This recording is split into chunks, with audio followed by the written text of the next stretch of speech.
Hey people, how's everyone doing? Hi. Yeah, so our meeting starts shortly.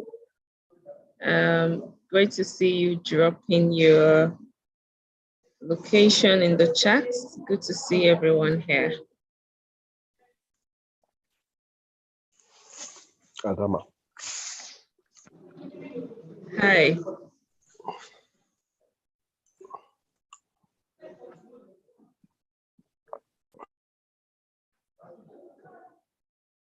Okay, so our host will be here shortly.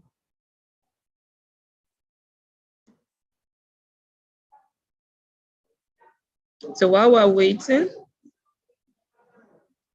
I'd like to know how your reading has been so far.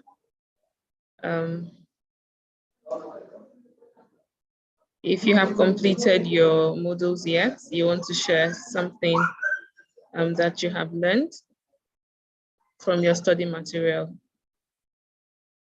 Feel free, introduce yourself and just share.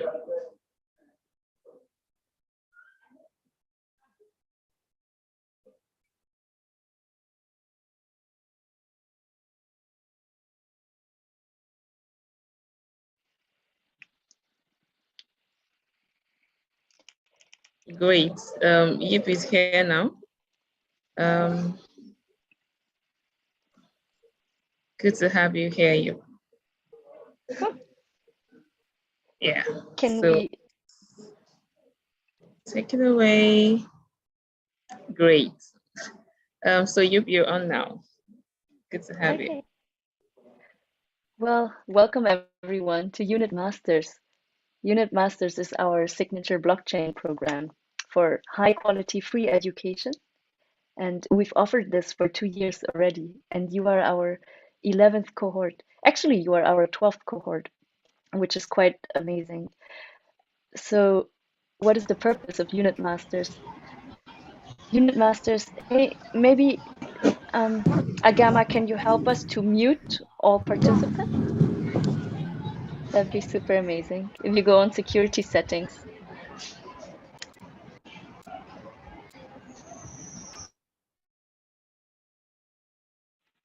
Okay, that's super wonderful. So welcome again, everyone, to Unit Masters blockchain program. Elias, would you mind muting yourself?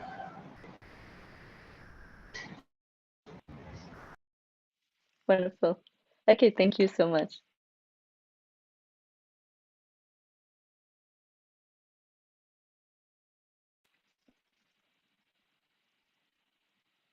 Okay. Wow. We reached the 100, and I actually hope that we managed to update our room meetings in time to get more, and if not, we're live on YouTube. So once again, welcome everyone to Unit Masters blockchain program. This is a 6 weeks program, and it will happen over 6 weeks in the same format every week. So we have on Thursdays a session with a mentor who gives or shares a perspective about a topic of the week's relevance. And then on Fridays, we have a more hands-on workshop session. So the purpose of the Thursday session is to bring to you different builders and shapers and investors who work in the Web3 or blockchain ecosystem. And on Friday, the purpose is to transfer skills to you so that you can get started to explore Web3. Unit Masters is a blockchain literacy program. So what we hope is that at the end of 6 weeks, you feel very, very comfortable to speak certain Web3 or blockchain terminology. And in order for you to reach that, all our assignments during the weeks are structured in a way that you have to go out and speak and try to speak and share about Web3 and blockchain with other people, right? So that you get into speaking, because literacy is not only being able to read and understand, but also to being able to have a fluent conversation about the topics that matter. And so in today's session, it's the first week, and the topic of this week is decentralization and Internet of Value. So my name is Yip. I'm the co-founder at Unit Network, and I've been in the Web3 space only for about 3 years. What I did before was I studied business, and I was very impressed by something called social entrepreneurship. So I was thinking, how can we use the capitalistic system to create good in the world? And I studied very closely and worked actually together with one of the founders or the pioneers of social entrepreneurship. His name is Mohammed Yunus, Professor Mohammed Yunus from Bangladesh. And his innovation, for which he was awarded with a prize, the Nobel Prize for Peace, was that he thought, how can we use capitalism in a way that we bring zero exclusion to the ecosystem, right? Instead of the problem he was fighting was financial inclusion for all unbanked people of the world. And instead of asking the unbanked to go to the banks, what he did was he brought the banks to the unbanked. That was kind of the switch in thinking. So now we're a few years forward. We're still having a lot of unbanked people, and we're still needing to solve a few big global imbalances in my view. So what we're setting out to do with Unit Network, of which I'm a founder, is to think about ways and to build things that solve extreme wealth inequity. So that may be for a bigger context. And the Unit Masters program is one of our initiatives, and it's education initiative to help like several billions of people onboard the technology that might help or contribute to solving some parts of this inequality. So what is actually the Internet of Value? And now, when you think about the internet and how it evolved, in the beginning, in the 80s, we had internet that was very one-sided. It was the internet of information. You could go somewhere, you could read something, and that was about it. But it was the first way to, on a global scale, to connect different people from peer to peer, right? And then a few years ago, maybe the past 20 years, people started to understand, oh, we can use internet to communicate two-sided, and we can invent platforms that allow us to share pictures together. We can have something like social media, Facebook, and we can have something like Amazon that delivers e-commerce business models using the infrastructure that is called the internet. So what has happened is we moved from the age of internet where you could just like pull certain information from websites. We moved into a place that was called Internet of Communication, and which we are experiencing right now. We're actually using a tool that is Zoom, and Zoom is one of the big winners of that Internet of Communication. Yeah, so we're now using internet every day to talk to our beloved friends and family from across the globe at almost zero cost. And when we are connected to the internet, we can send communication, pictures, share data, downloads, and so on in a nearly costless way. So that was the main kind of contribution of the internet of communication. Netflix, yeah, Netflix, Instagram, TikTok, all these names are the really big players. Somebody's sharing their screen, and maybe our host, Agama, can you disable screen sharing, please? That would be amazing. Thank you so much. And everyone else, if you have enough data, you can join and share your picture. We're always happy to see all the different students, the community from across the globe. So the next step, having talked about all these Facebook and so on, the rise of like social media communication, the next step is to think, now we can not only transmit information and communication, real-time communication with each other, but actually we should have a means to, across the globe, like in a globalized way, in a very cost-efficient way, send economic value from A to B. And that is like kind of the beginning of the Internet of Value. Internet of Value, in other words, people sometimes also call Web3. Yes, so Web2 would be like all this mobile phone based apps, Facebook, social media, and then Web3. What is Web3? And people have different terminology, different definitions of it. And what we think here in this Unit Masters program is like this internet that permits you to connect peer-to-peer directly and transfer something that is of value to you. So what is of value?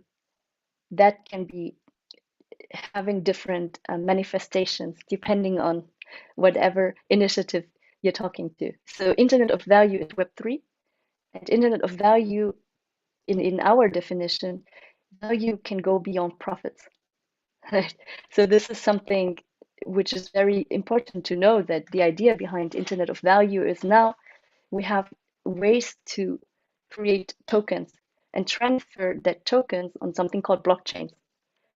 And blockchains are containing, and you will learn that in week 3, so we don't need to speak too much about blockchains. But today, in today's introductory session, I want to speak about the bigger picture behind blockchain, because it can lead to a fundamental shift in the way we create value, contribute value, create value, and distribute that value in that internet of value, which we have already entered. And a few years back, 13, 14 years back, was the Bitcoin. And Bitcoin, maybe some of you know, is currently by market value, the largest blockchain ecosystem, the largest cryptocurrency. It probably is about $1 trillion worth of valuation, or a little bit less, I guess probably now a bit less due to the recent market development. And Bitcoin was the first peer-to-peer electronic cash system. You could basically, peer-to-peer means directly from me to you without a real intermediary, transfer something which was called a digital asset, or Bitcoin, something that could represent value to the ones who owned it and to the ones who shared it. And nowadays, the Bitcoin is valued at about $20,000 per Bitcoin, per unit of Bitcoin.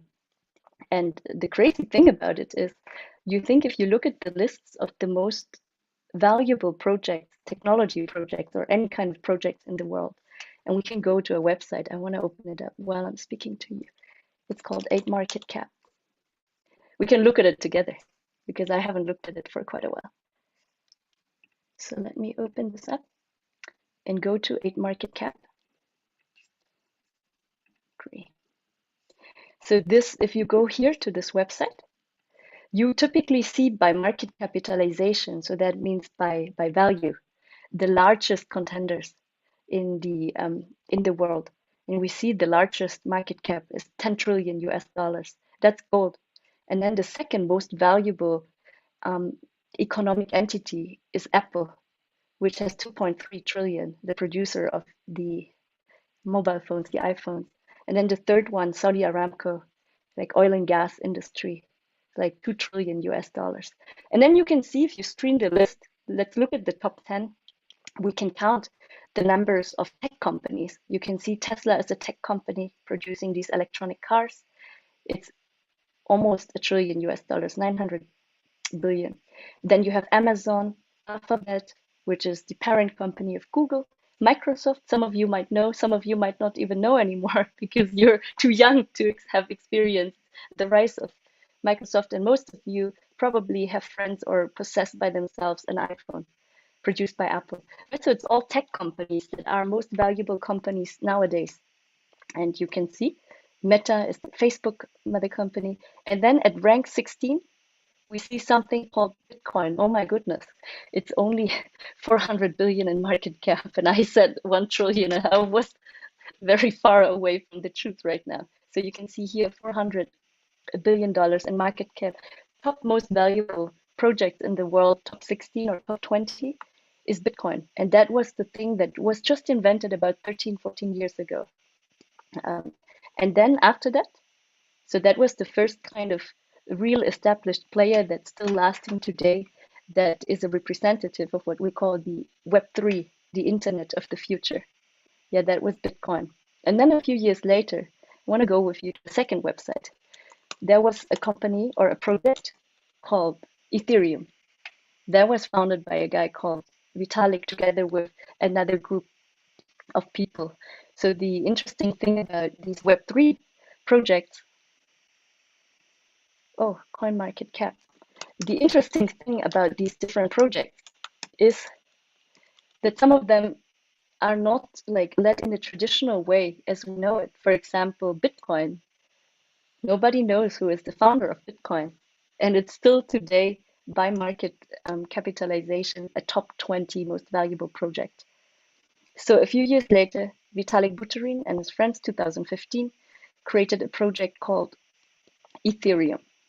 Ethereum is the second largest. If you go on coinmarketcap.com, you find the list of like the most valuable blockchain and crypto projects on there. So Ethereum, number 2, has like 161 billion market cap. Currently, one Ethereum costs you $1,300 to own, right? And then you see a list of all the different tech projects or future Web3 projects in the world that are called Tether, which is a stable coin. A stable coin is something that whose value is linked to something we know, and a USDT is like the stable coin that mimics the price of the US dollars. So always one Tether is $1, and it's kind of a technology company and a financial company that builds the products and the services for Web3 to interact. So where do we stand nowadays with Web3? And this is the session for today. So Web3 is still a very, very early market. So early market, meaning if you think about a life of a human being, we are at the stage where this baby is still kind of in crawling mode. Maybe that's important to know. So all of you who are here and being exposed to this technology, you are still probably the top 3% in this world who are entering into it. That's highly fascinating. You are entering into a world that maybe, if you believe a lot of different people in the investment and technology sector, will be among the industry that creates most economic value, right, for the entire economy. Because you looked at the list of all the different technology, like all the different projects that are most valuable. They are all technology companies. And my hypothesis is that by 2030, that list with Apple and Amazon and Facebook and Meta and Google and so on will slowly be replaced by the list of companies or projects that you have seen on that coin market cap list. We don't know what will be the next Amazon, or we don't know what will be the next Google in the industry yet, but we know that a lot of capital and a lot of talent is shifting towards that Web3. So Web3, to recap, is the Internet of Value. And the Internet of Value is a technology driven, and the main technology driving that Internet is called blockchain. Most of the people who produce these blockchain technology, who built this blockchain technology, are working all across the globe in blockchain projects. So you can find them in CoinMarketCap, and they are technology companies. Right? And these technology companies typically have something called a token, a cryptocurrency. Cryptocurrency is another form or another word to say this is an asset, a digital asset that can be transferred on the different blockchains. So I don't want to make things too complex for you, but important to understand is that the different cryptocurrencies that you see on the different rankings, such as CoinMarketCap, do mostly have a technology company backing them. Yeah, so it's not purely speculation, what a lot of critics in the field say, but these projects have technology, have a very strong community, and also have already accumulated a lot of capital. Sometimes, like the leading top 3 projects in blockchain, sometimes they are bigger than in some countries the largest companies in the market. Yeah, when I think about Germany, that's the market where I'm from. The first Bitcoin and then Ethereum, the second largest project, they are probably as big as like the top 3 German companies, right? And Germany being like a leading economy. So that's the scale of what we're talking about. And over the next week, what you will learn is, next week, for example, we will look at who are the different players in that ecosystem. It's not only technology companies, there are also places, where you can buy these cryptocurrencies, where you can contribute to owning a piece of that future success of the Internet of Value. There are different entities that regulate these new industries. There are entities that promote the activities in this industry. So one step back to talk about unit masters is basically your driver's license to navigate something that might be the future, like might shape the future economy. So we've spoken about technology, we've spoken a little bit about cryptocurrencies. We've spoken, maybe one thing I want to bring to your attention is one of the problems that we've seen in capitalism as of today is it's very difficult to participate in each other's success. Yeah. So basically, I have a great business idea, and then I need partners to help me build that. And we build something that is valuable together. And how the heck can we distribute the value that has been created by all of us together in a cost-efficient way? And depending on the jurisdiction you live in, there's different regulations. And in unit masters, we do not give advice on any kind of legal advice and so on, because that is basically really dependent on where you live, and you would need to figure out. But the idea about Internet of Value is to make these collaborations, like global collaborations, very cost efficient, and using the blockchains and digital assets like tokens or cryptocurrencies to program the value and the behavior of value in a certain way that it can be shared with a lot of people in a cost-efficient way. And one of the big things, and in week 5 weeks from now, my co-founder, or actually 6 weeks from now, in week 6, my co-founder Michael Healy, it's his favorite topic, so you will hear it again when you stay with us till the end of the program. It's like one of the things is to think about Uber. Like Uber was a very fascinating technology company that basically enabled riders to be matched with drivers. So wherever I go in the world, wherever Uber is there, I can open the Uber app and then I can order a taxi. Someone in the local Uber community will take my ride and I can pay them through the app. A lot of security because there's reputation scores and so on, and can trust that Uber does their work in screening the right drivers. And Uber was very, very successful. The same with Airbnb, which is this peer-to-peer hotel accommodation market. Wherever I go in the world, I open up Airbnb and then I can find a room and I can stay with locals. Right? But all these big companies were very successful because there were a lot of local people who supported them, a lot of drivers who took the guests from A to B, a lot of local hosts who would give a home to the customers. And they were the ones who made the network very big. Like the individual contributors were the ones who supported the founders and the investors to create a lot of value so that these companies were valued at very large market valuations. But the problem in the current system is that those who co-created the value did not participate in the value creation, like in the monetization of the value, because the value was attributed to those who gave the funding and who were the founders, the core founders of the project. And in Web3, due to like the cost efficiency of technology and funds attribution, we can have setups where the community can already participate very early in the value creation stages of economy and economic activity. So the difference between a Web2 world and a Web3 world, you can also think about value creation being more accessible, value technology being more affordable, and value being given to the community if the community participates in creating. And that means like more liquidity, earlier liquidity for the projects to build something that is valuable to them. and whatever that is valuable to them.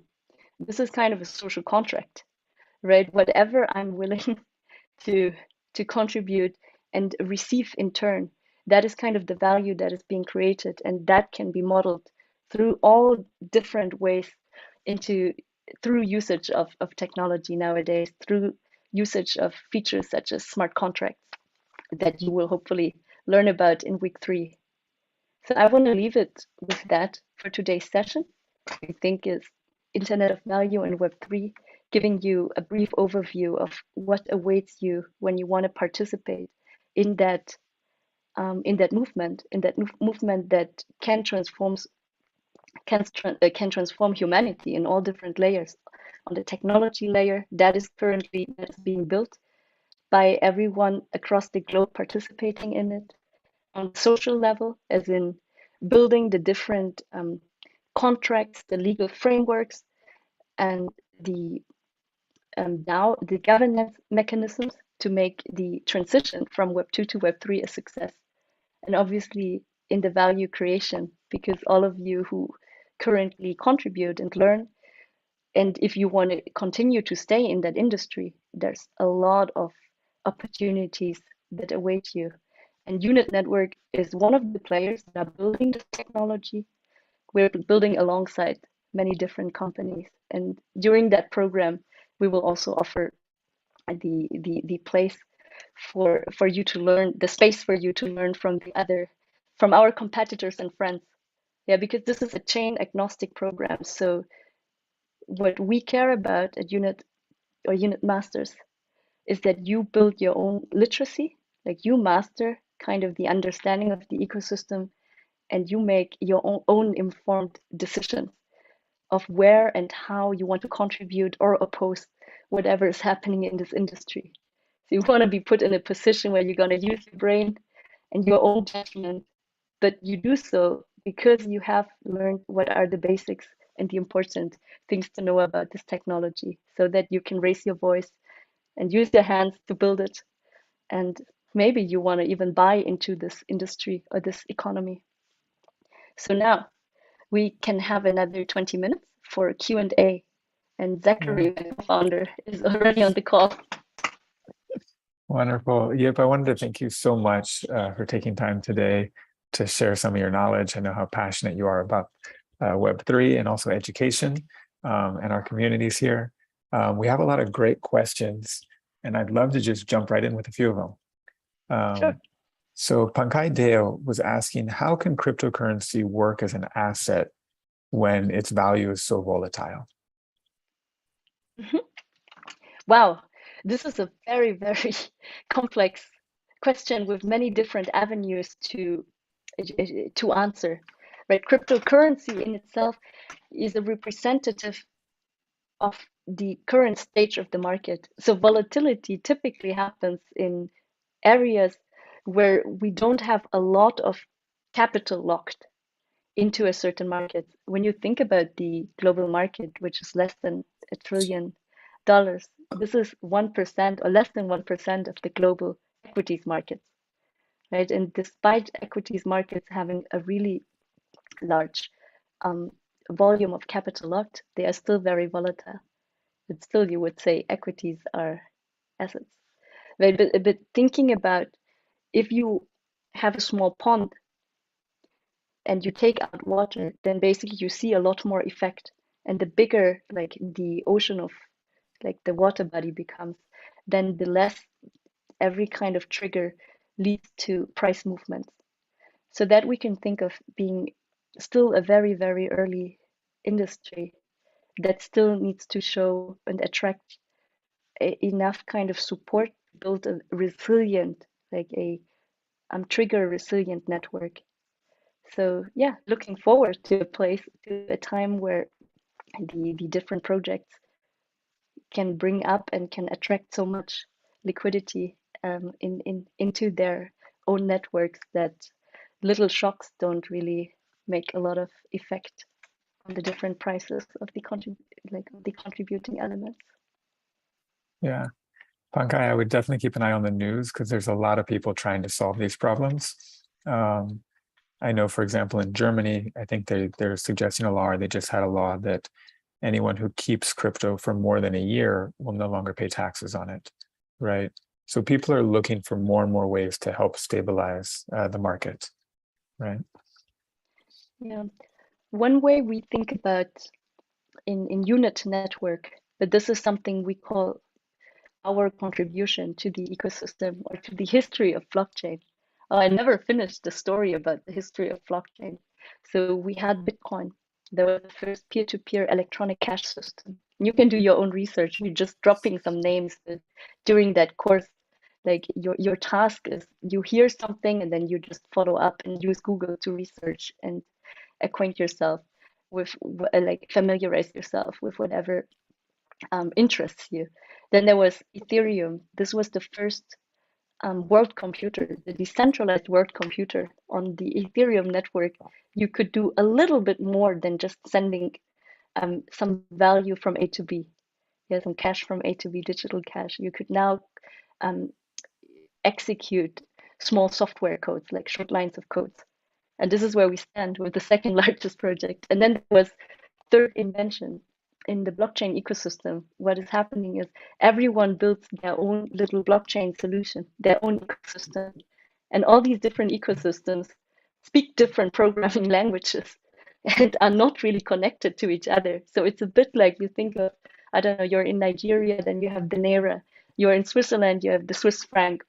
You're in UK, you have the British pound. And they speak different languages maybe in different countries, like different ecosystems, and they are not interchangeable.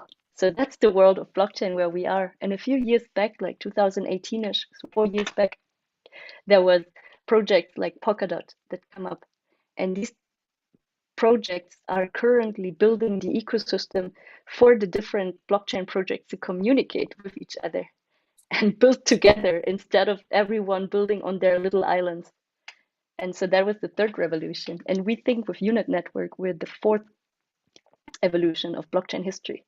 The fourth evolution would be to think about token economy. And token economy in thinking, how do we create a system in which there can be real economic transactions that are meaningful to everyday life with tokens that represent value, and that value being locked and created because the tokens have business models. Right now, if you look on CoinMarketCap, you will see there will be a list of more than 20,000 different tokens that you can buy into. And the biggest problem we see right now is that 95% of these tokens that are representing something do not represent something that is a viable and sustainable business model, not backed by something that generates value, like economic value over and over in a sustainable way, but most of them are of pure speculative nature.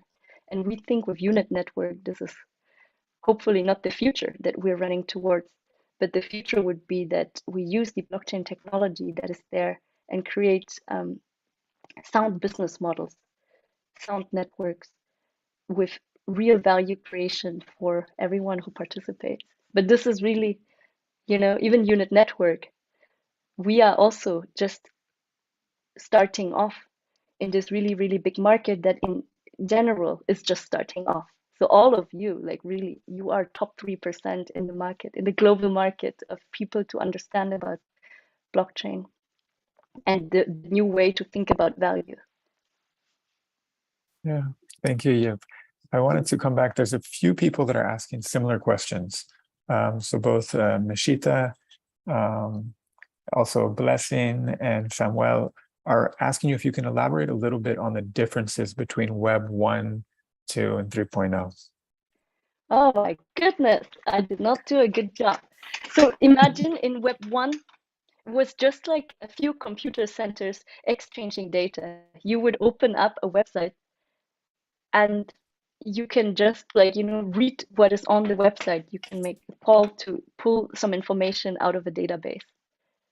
Web 2 was already a bit more interesting, as in Web 2, you can create your own website and you can load things up and you can exchange with your community. There are even now solutions where you don't even need to know how to code, right? There are no code solutions to build a website. So Web 2 led to the fact that everyone was able to have a website. Almost everyone could buy something from Amazon. So e-commerce models emerged. Web 3 means that everyone will have a wallet, just in the same way that in Web 2 now everyone has an email address and many people have a website, because the technology has been made so affordable for everyone. In the future, not too far, maybe in 10 years already, everyone has a wallet. You guys will be one of the top 3% of people who have wallets, because we are teaching that in Unit Network, in Unit Masters, of how to open a wallet. Tomorrow you will have a workshop on that. And like the same way as everyone has an email address or WhatsApp number, right? In Web3, everyone has a wallet and maybe a unique username, like let's say yip.unit or yip.crypto. And on top of that, everyone not only has tokens, like tokens representing a kind of affiliation with a different project that they support, but maybe have their own tokens. We think that, a few years from now, 7 billion people will have their own tokens. I will have a YIP token. Zach will have a Zach token. Elias will have Elias token. Pankaj has Pankaj token. And all of us can support and get a share of Pankaj's future success, right? So that's Web3, where not email, not WhatsApp, but like token and wallets. Yeah, thank you. There's a question about if crowdfunding companies like Kickstarter and Malap would be a case of Web3 creation. And Yeah. as a filmmaker, well, I love your opinion, but I'd also love to share kind of my thoughts on it. Please. Yeah. So when I think of Kickstarter, I think of a platform that does unite a community in order to get a project funded, right? In Kickstarter's sense, we're talking about movies, and I'm a filmmaker. But the difference is that on Kickstarter, I'm asking people basically to give me money in exchange for some kind of reward. I may give them a link to the film, I may give them a t-shirt, right? But when you think about Web3, we're thinking more of a model that goes from crowdfunding to crowd investing, right? So people in Web3, when they donate, or not donate, but when they buy tokens for a movie project, will actually own a piece. They'll become stakeholders in that project, right?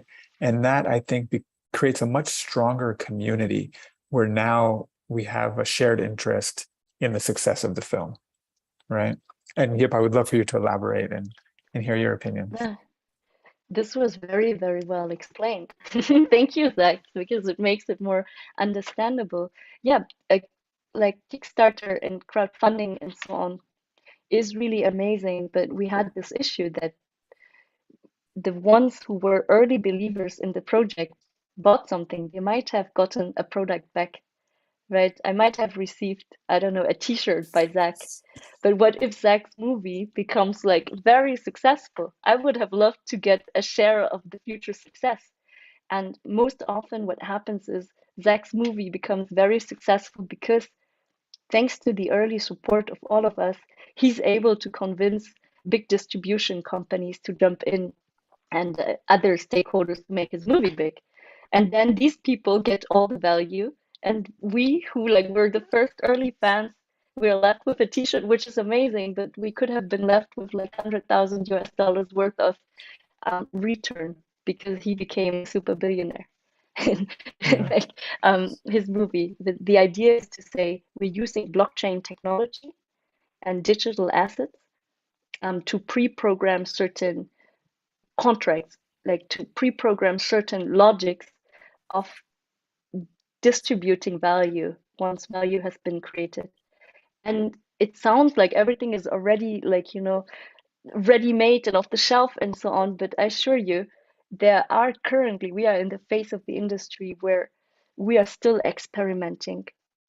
Like every player that claims to have the ultimate solution, I would say, please keep a critical mind, because everything that we're seeing is still in very, very early stages. It might be changed. But yeah, the difference is kind of the underlying technology and the idea that a digital asset, like you can buy a stake in that common project. And whenever that project might turn out to be something cool, your stake is worth something, right? Apart from just having a product and a one-off kind of transaction. Yeah, and I'd love to go a step further because we're talking about the fans that might be investing, but it also would include the team members, right? So all of the crew that works to help make that vision come to life and become a movie, they would also be stakeholders. And so if that film does really well, then whether you were the gaffer or the grip or maybe just the assistant, like you would also share in the profits of the film, right? So I want to continue. Into the future value. Yeah. Yeah. There's another question, a great question from Anil. What's an example of value monetization being transferred to the users of a system? Mm-hmm. Wow, that's a very interesting question. What would be a great value? I would love to give actually that question back. But like, okay, for simplicity, just imagine you open up a restaurant with 3 of your friends, right? And you call it the Sunny Restaurant.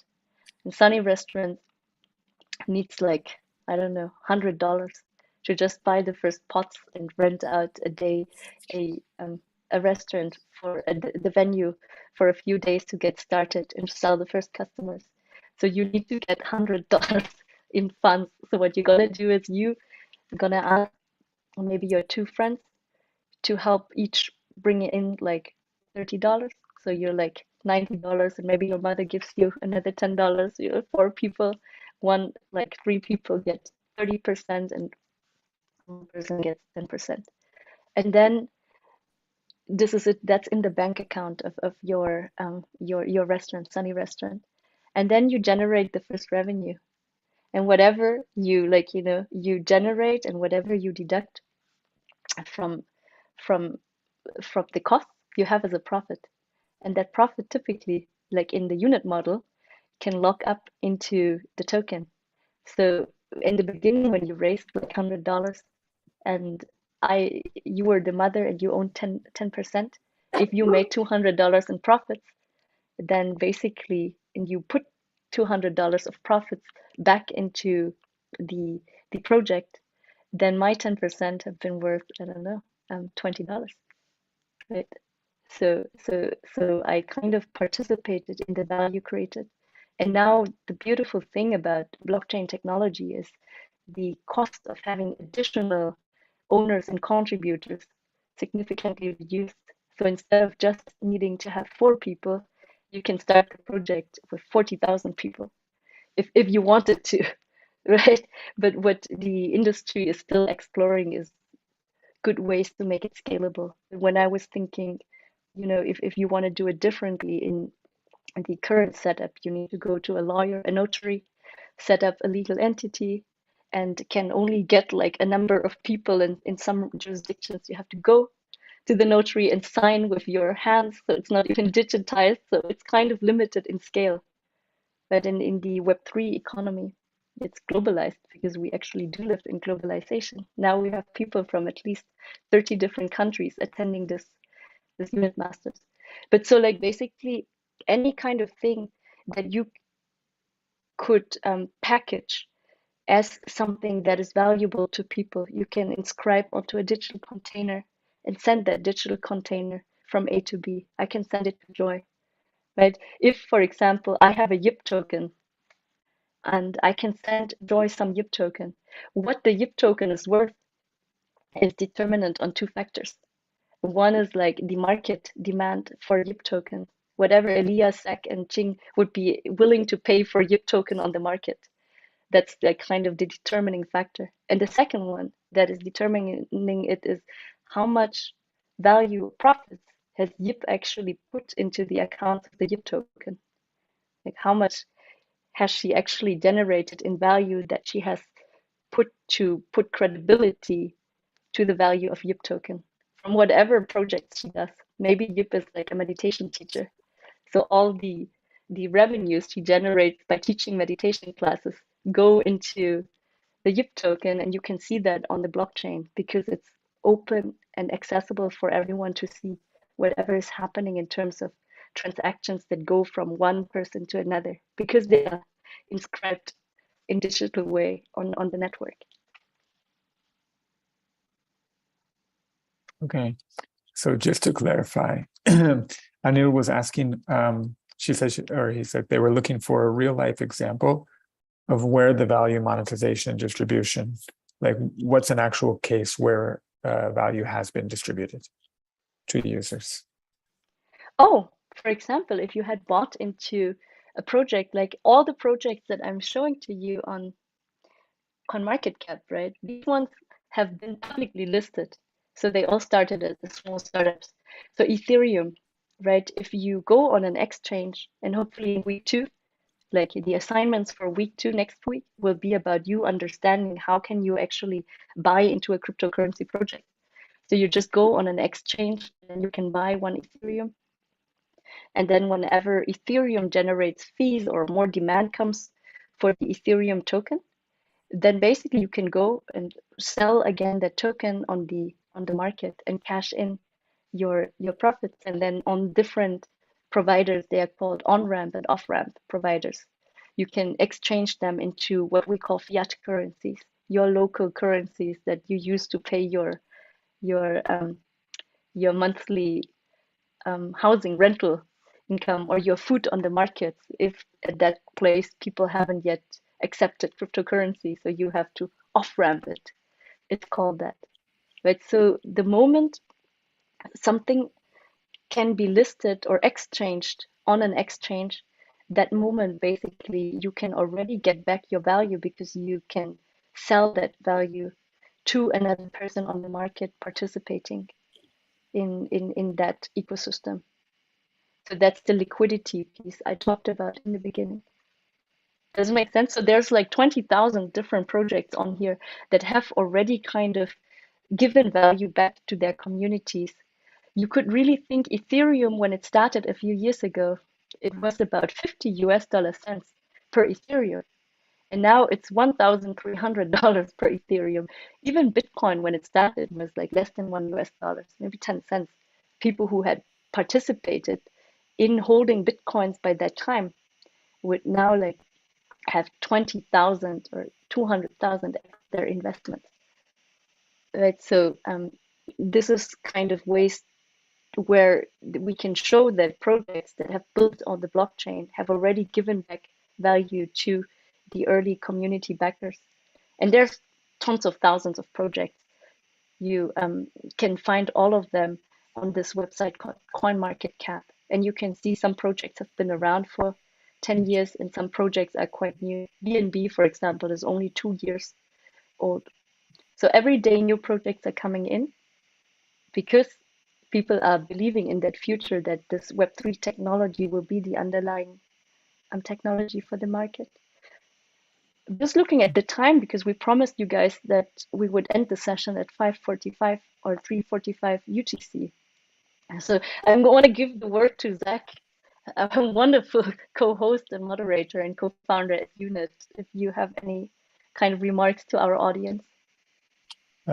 Yeah, first I'd just like to say thank you. I know there were unanswered questions. There always will be. Even after 6 weeks, you're going to have lots of questions. I encourage all of you to just go do some Google searches, and everyone can kind of look for what are the projects, what are the examples that they're most interested in. There's lots of bloggers out there. There's news sites. You can go directly to a company's website or to their Discord channel. But there's lots of information out there, and I encourage you to just go and look and not only find information, but share it with the group, right? If you're in a study group, share it, have these conversations together. Most likely, there are other people in your study group that can answer a lot of the questions that you have right now. There's also a lot of supplemental materials on the Unit Masters site. And I encourage you to go in and, listen to some videos. There's podcasts. And just congratulate you again for starting this journey. A long time ago was in your seat also. And I just want to say that sometimes it can seem overwhelming. There's so much information. Just have trust that you're going to learn it, And if, we didn't get to talk about the relationship between the distributed ledger and the blockchain, if someone had requested to go over that, but by week 6, I guarantee you'll know exactly what they are. Yeah. Sometimes you hear something today and then in 2 weeks, you're like, okay, now I get it. Yeah. Yep. Thank you again so much for taking time. Thank all of you for coming. You are the ones who also create the value of this program. And I look forward to seeing a lot of you tomorrow in the demo session. And I want to open it up to you if there's a closing remark you'd like to add. Well, the journey just started, and over 6 weeks, let's build up some blockchain literacy and feel the spark, get the inspiration. Thank you, everyone, and please reach out to us anytime on Telegram if you need extra support or anything. Our community team is really rocking it. Thank you all. Have a good one. Bye-bye. Thank you. Bye-bye.